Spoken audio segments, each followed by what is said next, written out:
ولا تطیع کل حلاف مہین، اے نبی زیادہ قسمیں اٹھانے والے اور اخلاقی لحاظ سے جو پست آدمی ہوتا ہے اس کو بھی فالو مت کریں۔ اب یہاں اللہ نے ان لوگوں کی کچھ صفات بیان کی ہیں جو معاشرے میں قابل تقلید نہیں ہوتے، تو وہ میں جلدی سے ان کی صفات کو ہائی لائٹ کر دیتا ہوں۔ وَلَا تُطِعْ كُلَّ حَلَّافٍ، جو بہت زیادہ جھوٹی قسمیں اٹھاتے ہیں ان کو فالو مت کریں۔ یہاں مراد زیادہ قسموں سے جھوٹی قسمیں مراد ہیں، کیونکہ سچی قسمیں اگر کوئی زیادہ بھی اٹھاتا ہو تو کوئی برا نہیں ہے۔ مہین، اخلاقی لحاظ سے پست ہو۔ وَلَا تُطِعْ كُلَّ حَلَّافٍ مہین، ہمازٍ، تانے دینے والا، لوگوں کے عیب نکال کے ان کو ذلیل کرنے والا۔ وَلَا تُطِعْ كُلَّ حَلَّافٍ ہمازٍ مَشَّاءٍ بِنَمِيمٍ، چغلیاں لے کے چلنے والا، ٹھیک ہے نا، ادھر کی ادھر کی ادھر لگانے والا۔ معاشرے میں کچھ ایسے لوگ ہوتے ہیں، ہماز مشاء بنمیم مناع للخیر، مال کو روکنے والا، جمع کرنے والا، اس میں سخاوت آپ کو نظر نہیں آئے گی۔ معتدن، حد سے تجاوز، ہر معاملے میں اپنی لمٹ کو کراس کرتا ہے وہ۔ اثیم، بڑا گناہگار ہے۔ معتدن اثیم، عتل، اخلاقی لحاظ سے زبان کا بھی سخت ہے۔ اس کی میں بھی تفسیر کروں گا، اس کا مطلب کیا ہے انشاءاللہ بتاؤں گا۔ عتل بعد ذالک زنیم، ایسے خاندانوں کی طرف اپنے آپ کو منسوب کرتا ہے جن خاندانوں کا وہ ہے نہیں، یعنی اپنے آپ کو، اپنی نسبت ایسی صفات کی طرف کرے گا جو صفات اس کے اندر ہے نہیں۔ ایک تو صفات نہیں ہے یہ برائی، دوسرا نہیں ہے تو اعتراف کرو بھائی نہیں ہے، دعوے ایسے کرے گا جیسے اس کے اندر وہ صفات موجود ہیں۔ ان کان ذا مال و بنین، فرمایا جس میں اتنی برائیاں ہوں آپ اس کو فالو کریں صرف اس بیس پر، ذا مال و بنین، کہ خاندانی لحاظ سے بھی طاقتور اور مالی لحاظ سے بھی طاقتور۔ اس کی تفسیر انشاءاللہ میں اگلے ہفتے بیان کروں گا اس آیت کا مفہوم کیا ہے، لیکن اس آیت کا جو خلاصہ ہے وہ یہ ہے کہ آج اس آیت سے پتہ چلتا ہے کہ آج ہم کسی کو فالو کرنے میں اس کی اچھی صفات کو نہیں دیکھتے، صرف اس کی دولت اور اس کی جاہ اور اثر کو دیکھتے ہیں۔ دنیا اسی پہ چل رہی ہے، سمجھ رہے ہیں؟ بچہ جب دیکھتا ہے کہ کسی کو ٹھاٹ بھاٹ میں، بچہ کہتا ہے کاش میں بھی ایسا ہوتا ہے نا۔ ماں باپ جب کسی کو دیکھتے ہیں بڑی ٹھاٹ بھاٹ ہے، بڑی عزت ہو رہی ہے، تو ماں باپ چاہتے ہیں کاش میرا بچہ بھی ایسا بن جائے۔ کسی کے پاس پیسہ نہیں ہے، اخلاق بہت اچھے ہیں، نہ کبھی جھوٹی قسم اٹھائی اس نے، نہ کبھی ایسی صفات کا دعویٰ کیا جو اس کے اندر موجود نہیں ہے، نہ لوگوں میں لگائی بجھائی کر کے ان کو لڑانے کی کوشش کرتا ہے، لیکن غریب ہے، تو ماں باپ چاہتے ہیں کاش میرا بچہ بھی اتنا نیک بن جائے ہے۔ ماں باپ کہتے ہیں نہیں بھائی غریب نہیں ہونا چاہیے، چور ہو، ڈاکو ہو، اسمگلر ہو، کچھ بھی ہو، لیکن اپنا کھاتا ہو۔ اس کو بھی لوگ اپنا کھانا سمجھتے ہیں، کسی سے مانگ کے چھین کے کھا لیتا ہو، مانگ کے نہ کھاتا ہو۔ تو قرآن کی عادت پتہ ہے کیا ہے؟ قرآن کی عادت یہ ہے کہ جب اچھے لوگوں کی اچھائی بیان کرتا ہے نا، تو مثال میں ان لوگوں کو پیش کرتا ہے جو معاشرے کے اچھے ترین لوگ ہیں، اور جب برے لوگوں کو ہائی لائٹ کرتا ہے تو جو برے ترین لوگ ہیں نا، یہ قرآن کی ایک مزاج ہے۔ جیسے قرآن میں جنتیوں کی جو صفت ہے نا، اگر آپ وہ پڑھو گے تو آپ کو لگے گا ہم میں سے کوئی بھی جنت میں نہیں جائے گا، کیونکہ اللہ جب جنتیوں کی صفات بیان کرتا ہے تو پھر خاندانی قسم کے جنتی بیان کرتا ہے اللہ تعالیٰ۔ یہ ہر ایک کے کلام کو اس متکلم کے مزاج سے سمجھا جاتا ہے نا، بھائی اس کی عادت ہے یہ۔ دیکھو بعض علاقوں میں جاؤ نا، بات بات پہ گالی دیتے ہیں وہ، آپ کو لگے گا یار پتہ نہیں میں نے کیا بگاڑا ہے، وہ کہیں گے یہ تو ہمارے یہاں فیشن ہے، تو محبت میں گالی دیتے ہیں ہم لوگ، تو ان کا مزاج آپ کی سمجھ میں آ جاتا ہے کہ یار ان کے ہاں گالی بری چیز نہیں ہے۔ لکھنؤ والا آپ جناب سے بات جب تک نہ کرے، وہ اگر تھوڑا سا کھاؤ بھی بول دے گا نا تو وہ سمجھیں گے گالی دے دی اس نے، کھائیے بولتے ہیں بھائی، کھاؤ ہوا تھوڑی ہوتا ہے کچھ۔ لکھنؤ کے لوگ ایسے ہی ہوتے ہیں نا، میں نے لطیفہ سنایا تھا کہ لکھنؤ والا آ گیا پنجاب میں، تو وہ ایک بیچارہ پنجاب والا ٹماٹر وہ کینو بیچ رہا ہے، تو لکھنؤ والا اس سے جا کے پوچھتا ہے آپ کے ہاں جو کینو اور مالٹے ہیں وزناً بکتے ہیں یا عدداً بکتے ہیں، یعنی وزن کر کے یا عدد گن کے؟ اس کی سمجھ میں نہیں آیا، بھائی آپ کے ہاں جو یہ مالٹے ہیں یہ وزناً بکتے ہیں یا عدداً بکتے ہیں؟ بڑی شائستہ اردو بول رہا ہے وہ، کیا کہہ رہا ہے بھائی؟ کہہ رہے ہم آپ سے پوچھ رہے ہیں کہ وزناً بکتے ہیں یا عدداً؟ کہہ رہے ہمارے ہاں نہ وزناً نہ عدداً، دنادن بکتے ہیں، دنادن لینا لو ورنہ پتلی گلی سے نکلو۔ دنادن مال صبح شام بکتا ہے بھائی، کیا وزن ادر لگا کے رکھی ہوئی ہے یار۔ تو ہر ایک کے مزاج کو سمجھ کے اس کے کلام کا مطلب نکالا جاتا ہے. تو قرآن مجید کا مزاج یہ ہے کہ اللہ جب جنتیوں کی صفت بیان کرتا ہے تو اچھے لوگ جنت میں جائیں گے نا, تو اچھے لوگوں کی وہ صفات بیان کرے گا جو بہت ہی اچھے لوگوں میں صفات ہوتی ہیں. جیسے قرآن میں جب جنت کی بات آتی ہے تو اللہ فرماتے ہیں قد افلح المؤمنون الذین هم فی صلاتهم خاشعون. صرف نماز پڑھتے نہیں, نمازوں میں خشوع پیدا کرتے ہیں. ہم عن اللغو معرضون, فضول لغویات سے ہمیشہ بچتے ہیں. وَإِذَا مَرُّوا بِاللَّغْوِ مَرُّوا كِرَامًا, جب لغو لغو دیکھتے ہیں نا لغویات, عزت کے ساتھ گزر جاتے ہیں, ایسے جیسے ان کی کان پہ کچھ محسوس ہی نہیں کیا انہوں نے, ایسے برائی کو دیکھ کے نا ایسے گزر جاتے ہیں, ذرا بھی دلچسپی نہیں لیتے, بری چیزوں سے ان کو کوئی دلچسپی ہے ہی نہیں. والذین هم للزکاة فاعلون, زکاتیں دیتے ہیں. یطعمون الطعام علی حبہ مسکینا ویتیما واسیرا, اللہ کی محبت میں یتیموں کو کھلاتے رہتے ہیں. یہ نہیں کہ ایک دفعہ کھلا دیا, ابا نے کہا تھا جی میرے مرنے کے بعد بیٹا ایک دفعہ تو کم از کم کھلا دینا, ٹھیک ہے نا. ان کی عادت, ان کو کھلانے میں مزہ آتا ہے. مسکین کو بھی, یتیم کو بھی, قیدیوں کو بھی کھلاتے رہتے ہیں. انما نطعمکم لوجہ اللہ, اور کھلانے میں اخلاص ان کا اتنا ہے, اخلاص ایسا ہے کہ جب کھلا رہے ہوتے ہیں ان کو ڈر ہوتا ہے کہ یہ غریب شکریہ ادا کر کے ثواب ضائع نہ کر دے, کیونکہ شکریہ بھی ایک قسم کا بدلہ ہے نا.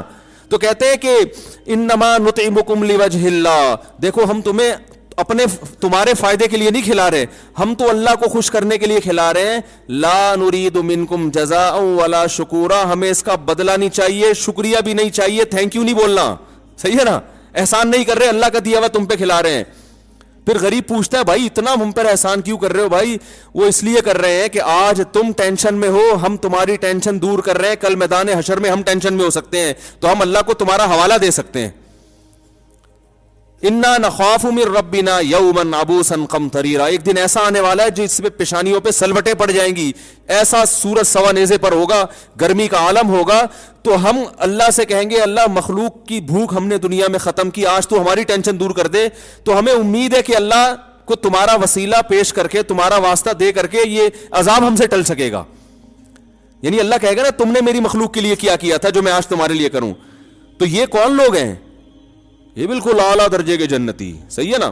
اور اللہ ان کی صفات بیان کرتا ہے یبیتون لربہم سجدا وقیاما, راتوں کو سجدے اور قیام میں گزرتی ہیں ان کی راتیں, روتے ہیں اللہ کے سامنے, جہنم سے پناہ مانگتے ہیں, جنت مانگتے ہیں, اور یتیم کی کفالت کرتے ہیں. ایسی اللہ نے صفات بیان کی ہیں. اگر کبھی کوئی غلطی ہو جائے تو اللہ سے توبہ کرتے ہیں, دیر نہیں کرتے توبہ میں. ولم یصروا علی ما فعلوا, اس گناہ کو بار بار نہیں کرتے.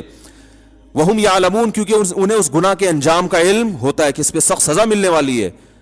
اور رشتہ داری جوڑتے ہیں, یصلون ما امر اللہ بہ یوصل, رشتہ داری کو ٹوٹنے نہیں دیتے, بھائی بہن کو جوڑ کے رکھتے ہیں. بھائی یہ چچا ہے یا ماموں ہے یا خالہ ہے, بنا کے رکھو, وہ توڑ رہا ہے پھر بھی جوڑنے کی کوشش کرتے ہیں. تو ایسے خاندانی لوگ جنت میں کوئی آج نظر آتے ہیں؟ ایک چیز میں نمازوں میں بڑے رو رہا ہوگا, ہے خشوع خضوع ہے, تو آگے بہن کی وراثت کھا کے بیٹھا ہوا ہوگا. ایسا ہی ہوتا نا. حج پہ ہمارے حضرت کہتے تھے, میں حج پہ جاتا ہوں نا تو وہاں بیت اللہ میں بعض لوگ ایسے غلاف پکڑ پکڑ کے رو رہے ہوتے ہیں. تو حضرت فرماتے تھے کہ بعض ایسے ہیں وہاں ایسے دھاڑے مار مار کے رو رہے ہوتے ہیں, کم بختوں نے طبیعت سے حرام کھایا ہوا ہوتا ہے. ٹھیک ہے نا. چلو وہاں رونے کے بعد یہ دل میں پیدا ہو جائے کہ واپس جا کے واپس کر دوں گا نا, ایسا بھی نہیں ہوتا. چلو اب رونا آ گیا, جیسے 27ویں رات کو آپ دیکھیں نا مسجد میں, ہاں ہو رونے کا ایک پورا دھاڑ دھوڑ رونا دھونا لگا ہوا ہوتا ہے. اچھی بات ہے, اللہ کی محبت میں رو رہے ہیں, لیکن اس رونے کے نتیجے میں ہمارے حضرت فرمایا کرتے تھے کوئی ایک گناہ بھی اگر چھوڑ دے نا سینکڑوں میں سے, تو یہ رونا کام کا ہے. سارے پھر بھی نہیں چھوڑے, چلو ایک چھوڑ دیا. فرماتے تھے کہ بہت سے لوگ ایک بھی نہیں چھوڑتے. 27ویں رات کو ختم قرآن پہ اعتکاف والے رو رو کے پاگل ہو گئے. چلو 10 گرل فرینڈز میں سے ایک کا نمبر ڈیلیٹ کر دو یار, اب ہے موبائل میں سے, چلو اب ایک کا نمبر ڈیلیٹ کر دو, ڈیلیٹ ایک کا نمبر بھی بلاک کر دو یار, ایک کو کر دو جو ان میں سب سے کم درجے کی بدصورت تھی اس کو بلاک کر دو. نا نا نا نا نا نا نا نا یہ نہیں ہوگا. تو رو کیوں رہا ہے؟ یہ ڈرامے بازی ہے کہ نہیں ہے؟ رونا تو ندامت کا ہوتا ہے بھائی. چل ایک کو تو ڈیلیٹ بلاک کر دے. تو وہ ہم تو بعض دفعہ اعتکاف والوں کو دیکھتے تھے اپنے بچپن میں نا, وہ لڑکے نا عید کے دن نئی نئی فلمیں آتی ہیں نا, تو وہ پروگرام بناتے تھے لڑکے, تو اعتکاف میں رو بھی رہے ہیں اور پھر عید کے دن فلم دیکھنے جا رہے ہیں. ہمیں حیران ہوتا ہے یار تم نے 10 دن اعتکاف گزارے, تو پہلے سے اعتکاف میں ہی ان کا پروگرام ہوتا ہے. تو ہمارے حضرت ایسے رونے پہ ایک واقعہ سناتے تھے کہ ایک آدمی کا کتا مر رہا تھا اور یہ اس کو کتے سے محبت تھی, یہ رو رہا ہے ہائے میرا کتا, ہائے میرا کتا. لوگوں نے کہا بھائی کیا ہو گیا, کیوں رو رہا ہے؟ یار مجھے کتے سے بڑا عشق ہے. تو اچھا تو عشق ہے تو اس لیے رو رہا ہے؟ ہاں بھائی ابھی مر رہا ہے, مجھے جدائی کا غم ہے. کیوں مر رہا ہے؟ کہ بھوک سے مر رہا ہے. تو یار تیرے پاس یہ روٹیوں کا ٹوکرا ہے, کھلا دے. کہہ رہے یہ نہیں کھلاؤں گا. کہ پھر اتنا رو کیوں رہا ہے؟ کہہ رہے آنسو فری کے ہیں, اس پہ پیسہ لگا ہے بھائی. آنسو فری کے ہیں, اس پہ پیسہ لگا. تو ہماری حالت بھی یہی ہے, حج پہ جا رہے ہیں, غلاف پکڑ پکڑ کے رو رہے ہیں, اور رمضان میں 27ویں رات میں رو کے پاگل ہو گئے. بہت سے صحیح بھی روتے ہیں, یہ نہیں کہ جو رو رہا ہو آپ اس کا مذاق اڑانا شروع کر دیں. تو لیکن ٹس سے مس ہونے کے لیے تیار نہیں ہے. تو اللہ تعالیٰ نے جو جنتیوں کی صفت بیان کی, وہ بڑے خاندانی قسم کے جنتی, ان کو دیکھ کے لگتا ہے ہم میں سے تو کوئی جائے گا. ہم تو ایک چیز صحیح ہوتی دوسری خراب ہوتی ہے. پھر ہمیں ان آیتوں کو دیکھ کے لگتا ہے اللہ نہ کرے ہم جہنم میں جائیں گے, لیکن جب اللہ اہل جہنم کی برائی بیان کرتا ہے تو ہمیں لگتا ہے بھائی اتنے برے بھی ہم نہیں ہیں. جہنم کے جو صفات ہیں, اللہ نے فرمایا یقطعون ما امر اللہ بہ ان یوصل, یہ ان کی صفت ہے رشتہ داری توڑتے ہیں, رشتہ داری جوڑنے کی فکر نہیں کرتے, توڑتے ہیں اپنی باتوں سے, چغلیوں سے, اور بخل سے, کنجوسی سے. اور کیا ہے, جھوٹی قسمیں اٹھاتے ہیں, نماز کی پابندی نہیں کرتے, اپنی نمازوں سے غافل ہیں, اور مناع للخیر, مال کو روکتے ہیں, کنجوس ہیں. تو ہم کہتے ہیں اللہ ایک برائی ہم میں ہوگی دوسری نہیں ہے. تو یہ قرآن کا مزاج ہے. وجہ اس کی یہ ہے, قرآن اصل میں یہ بتانا چاہتا ہے کہ اللہ کی نظر میں پسندیدہ صفات یہ ہیں, بری صفات یہ ہیں. اب تم اپنا موازنہ کر لو کہ زیادہ کس طرف کو ہو تم, ٹھیک ہے نا. اگر اس طرف تھوڑے ہو تو تھوڑے اور ہو جاؤ, صحیح ہے نا, اور اگر برائی کی طرف ہو تو تھوڑا سا ادھر کو کھسکو. تو یہ قرآن کی ایک بلاغت ہے, ایک سمجھانے کا طریقہ ہے. تو اس لیے قرآن نے ہمیں حکم دیا کہ ان لوگوں کو فالو نہیں کرنا. وہ کون لوگ ہیں؟ تو اب اللہ ان کی مثال دے گا نا جو بڑے درجے کے برے ہیں. تو مقصد یہ نہیں کہ جن میں یہ ساری برائیاں ان کو فالو نہیں کرنا, جن میں سے کوئی ایک بھی برائی ہوگی نا اس کو بھی فالو نہیں کرنا. جھوٹی قسمیں اٹھانے والے کو فالو نہیں کرنا, اخلاقی لحاظ سے پست آدمی کو فالو نہیں کرنا ہے. اور کیا ہے, وَلَا تُطِيعُوا اللَّهَ اللَّافِ مَهِينٍ ہمازن, جو تانے دینے والا ہے نا. ایک ہوتا ہے معاشرے میں کوئی برائی ہو تو اصلاح کرتا ہے, سائٹ پہ لے جا کے سمجھائے گا یار آپ یہ برائی کر رہے ہو, اچھا نہیں ہے, آپ کو نقصان ہوگا. ایک ہوتا ہے جا کے ابے تیری اوقات مجھے پتا ہے تو ہے کیا. آج کل تو یہی چل رہا ہے مارکیٹ میں, ابے تو باتیں کر رہا ہے ممبر پہ بیٹھ کے, ہمیں پتا ہے, ابے تو ہمیں پتا ہے حج کر کے آیا نا, تیرے پہ جو تیرے نور وور ہے, میں سب ہم سے نہیں چھپا, کہتے ہیں نا. ہمارے سامنے زیادہ فنڈر بننے کی کوشش نہیں, ہمیں پتا ہے, ہمیں پتا ہے. ابے تو دوسروں کے بات کا اپنے گھر کا تو حال جا کے دیکھ, تیری بیوی تو پردہ کرتی نہیں ہے, تیری بیٹیاں تو بازار میں گھوم رہی ہوتی ہیں. لوگ مجھے بعض دفعہ آ کے بتا رہے ہیں یار وہ فلاں اتنے نیک ہیں, ان کی بیٹی ایسے گھوم رہی ہوتی ہے. کہتا ہوں بھائی اگر تمہاری بیٹی گھوم رہی ہوتی, تم چاہتے کہ دنیا کے سامنے تذکرہ ہو اس کا, دوسرے کی بیٹی گھوم رہی ہے اس کو جا کے بتاؤ کہ حضرت آپ اتنے نیک ہیں, آپ کی بچی ایسی گھوم رہی ہے, آپ کی بدنامی ہو رہی ہے, بڑی گزارش ہے کہ یہ اس کا خیال کریں. ایک دفعہ سمجھا دیں, آپ کا فرض ادا ہو جائے گا. اس کے بعد وہ کرے نہ کرے, آپ نے اپنی خبر میں جانا ہے, اس نے اپنی خبر میں جانا ہے. تو یہ ہے ہماز, تانے, اصلاح کے لیے نہیں برائی کر رہا, بلکہ تانے اس کو نیچا دکھانے کے لیے, میں ثابت ہو جاؤں میں بہت نیک ہوں. اور مشائم بنمیم, اللہ فرماتے ہیں کچھ لوگ ایسے ہیں, مشا کہتے ہیں, ایک تو ماشی ہوتا ہے چلنے والا, ایک مشا ہوتا ہے جس کا کام ہی ہر وقت یہی ہو, چغلیاں. کیونکہ اللہ نے اس میں اشارہ کر دیا جو چغلیاں لگاتا ہے وہ ایک دفعہ نہیں لگاتا, اس کا کام ہی یہی ہوتا ہے. اور معاشرے میں آپ دیکھ لو, جو نہیں لگاتے وہ کبھی بھی نہیں لگاتے, جو لگاتے ہیں ان کا پھر صبح و شام آفس میں تو آپ لوگ دیکھتے ہوں گے نا, باس کے سامنے بیٹھ کے اس کی برائی, وہ جو لیٹ آتا ہے سر وہ حاضری پوری لکھ رہا ہوتا ہے, مجھے پتا ہے, ٹھیک ہے نا. تو ادھر سے ادھر, اور اصلاح کی نیت سے نہیں, چغلی کہتے ہیں اصلاح کی نیت سے برائی کو نہیں پروموٹ کرنا, شکایت کرنا, بلکہ فساد کی نیت سے.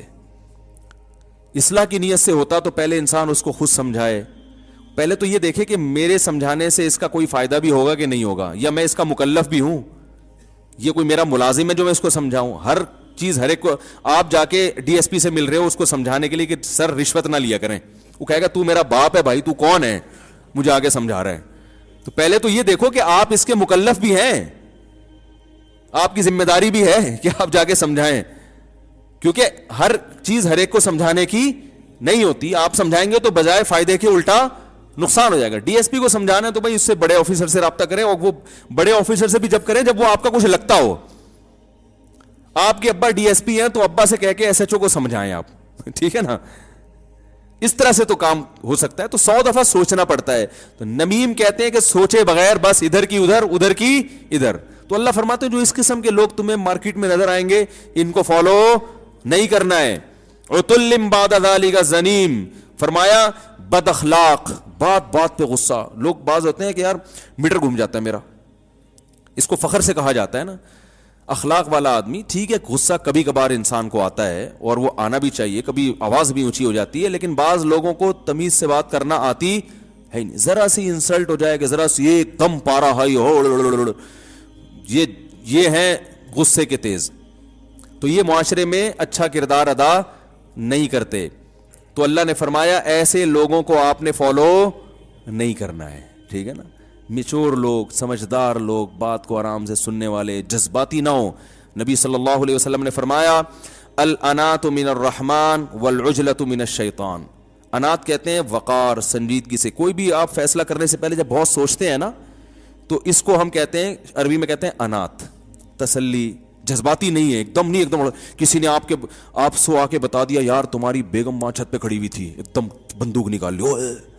او بھائی جا کے پہلے پوچھ یار کھڑی ہوئی بھی تھی کہ نہیں کھڑی ہوئی تھی, یہ اس کا کیا لگتا ہے. اس سے بولتا کھڑی تیری کیا لگتی ہے جو تو مجھے آگے بتا رہا ہے. کتنے قتل اس طرح ہو چکے ہیں پتہ ہے آپ کو, غلط فہمیوں میں. کسی نے بیگم کو موبائل دیکھا, اس میں کسی کا وہ مس کال آئی ہوئی ہے, یہ کیا لگتا ہے, فون اٹھا کے گھمایا. وہ شرارتی بندہ تھا, اس نے کہہ دیا میں تمہاری بیگم کا دوست ہوں, میں اس سے محبت کرتا ہوں, بیگم کو اڑا دیا.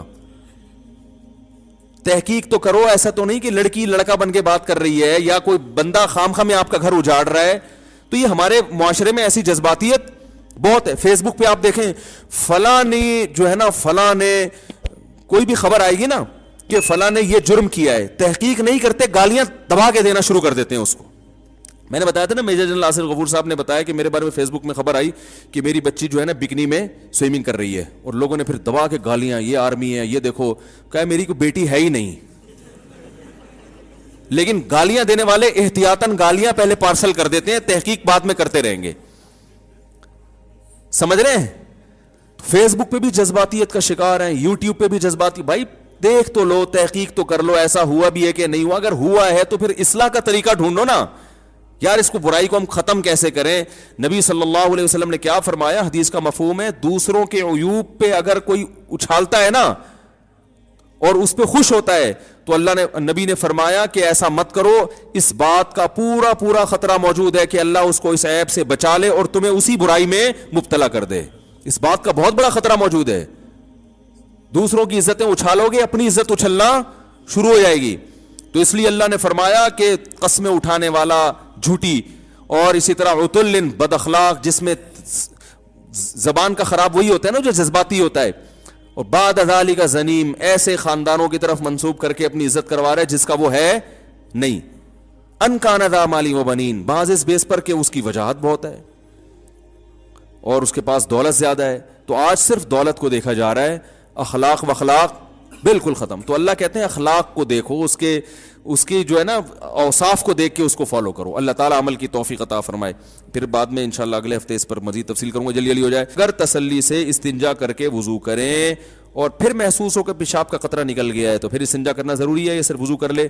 اور اگر اس وقت نہ ہو اور نماز کے دوران محسوس ہو تو کیا کرنا چاہیے؟ دیکھو یہ مسئلہ بہت اہم ہے, لوگ بہت پوچھتے ہیں, پہلے بھی ریکارڈ کرا چکا ہوں. جب پیشاب کرتے ہیں تو ایک دفعہ تسلی کر لیں کہ قطرہ آنا بند ہو گیا کہ نہیں ہو گیا, فوراً اٹھ کے نہ آئے. کیونکہ جب پیشاب کرتا ہے نا انسان تھوڑا سا کچھ نہ کچھ قطرات تری کچھ نہ کچھ آتی رہتی ہے. تو آپ تسلی سے بیٹھے رہیں, صحیح ہے نا. اب یہ نہیں کہ بیٹھے ہی, وہمی آدمی تو قیامت تک بیٹھا رہے گا, تو یہ وہمی ہوگی نہیں, نارمل آدمی کی بات کر رہا ہوں میں. تو تھوڑی دیر ہر انسان کو کچھ نہ کچھ تراوٹ آتی رہتی. تو جب تسلی ہو گئی کہ بھئی اب قطرہ آنا بند ہو گیا ہے, پانی ڈالیں اور پتلی گلی سے نکل لیں. نکلنے کے بعد اب محسوس پہ توجہ, کیونکہ آپ جتنا محسوس کریں گے اتنا زیادہ محسوس ہوگا. قیامت تک ہوتا رہے گا. مر جائیں گے, جب آپ کو غسل دیا جا رہا ہوگا آپ اٹھ کے سامنے والے کو تھپڑ ماریں گے, بولیں گے مجھے ابھی بھی محسوس ہو رہا ہے, تو نے مجھے ابھی غسل کیوں دیا, پہلے استنجا تو کرا دیتا صحیح طریقے سے. حقیقت بتا رہا ہوں میں آپ. یہ وہمیوں کے فون سن سن کے پاگل ہو جاتا ہے انسان. تو ایک دفعہ تسلی ہو گئی, اب آپ آرام سے باہر آئیں, وضو کریں, نماز پڑھیں, اس کی طرف توجہ دے ہی نہیں کہ قطرہ نکل رہا ہے کہ نہیں نکل رہا. ہاں صرف محسوس نہیں, یقین ہو گیا کہ قطرہ نکل گیا ہے. اتنا یقین ہو گیا کہ آپ قسم اٹھا کے کہہ سکیں اللہ کی قسم پیشاب کا قطرہ اب نکل چکا ہے, تو آپ کا وضو ٹوٹے گا. بات آ رہی ہے سمجھ میں؟ لیکن وہمی کی سمجھ میں ابھی بھی نہیں آ رہی, کیونکہ وہمی کہے گا کہ وہمی لوگ پتہ کیا کہتے ہیں, پتہ نہیں یار میں قسم اٹھا سکتا ہوں کہ نہیں اٹھا سکتا, مجھے جو یقین قطرہ تو نکلا ہے, یہ تو محسوس ہوا ہے. اب اتنا کہ مفتی صاحب نے کہا تھا قسم اٹھا سکتا ہوں, پتہ نہیں قسم اٹھا سکتا ہوں کہ نہیں اٹھا سکتا, یہ وہم ہو رہا ہے مجھے. تو جب وہم ہو رہا ہے اس کی علامت ہے آپ نہیں اٹھا سکتے قسم, آپ کو یقین نہیں ہے. دیکھو ابھی رات ہو رہی ہے, قسم اٹھا سکتے ہیں نا, کوئی بھی وہمی ہوگا قسم اٹھا کے بولے گا بھائی رات ہو رہی ہے. اب وہ بھی اس پہ بھی قسم نہ اٹھا سکے, پھر وہ اس کو تو پھر فوراً کسی نفسیاتی ہاسپٹل میں ایڈمٹ کرائے نا.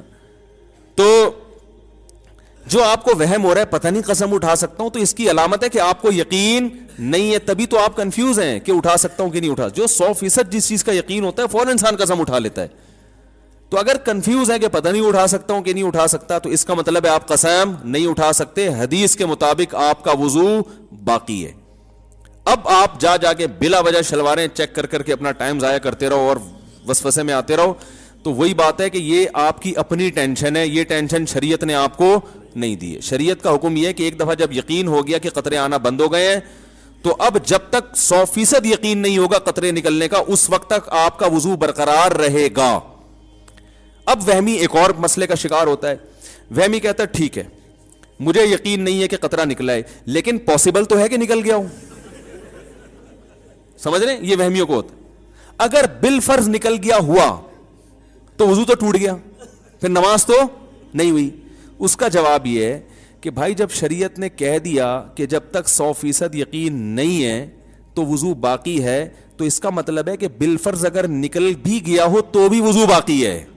سمجھ میں آ رہی ہے بات؟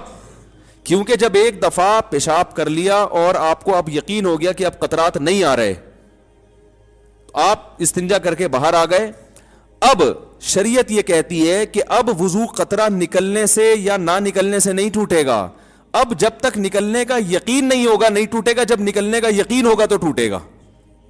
اب قطرہ نکلنے سے وضو ٹوٹتا ہی نہیں ہے, اب قطرہ نکلنے کا یقین ہونے سے ٹوٹے گا وضو. بات آ رہی ہے سمجھ میں؟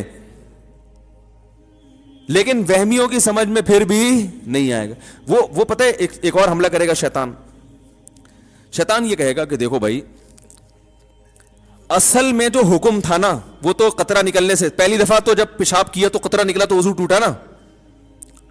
کیا خیال ہے؟ یہ تو شریعت نے ہم کو آسانی میں ڈالنے کے لیے, ایک وہمیوں کو وہم سے اور ٹینشن سے بچانے کے لیے شریعت نے کہہ دیا کہ یقین ہو قطرہ نکلنے کا تو وضو ٹوٹے گا, یقین نہیں ہے تو نہیں ٹوٹے گا. لیکن اوریجنل مسئلہ تو یہی ہے کہ پیشاب نکلنے سے وضو ٹوٹتا ہے, چاہے ایک قطرہ ہو چاہے 10 قطرے ہوں. تبھی تو جب پہلی دفعہ پیشاب کیا تھا میں نے بیٹھ کے تو وضو پورا ٹوٹا تھا میرا. تو اس کا مطلب ہے کہ اصل تو وہی ہے.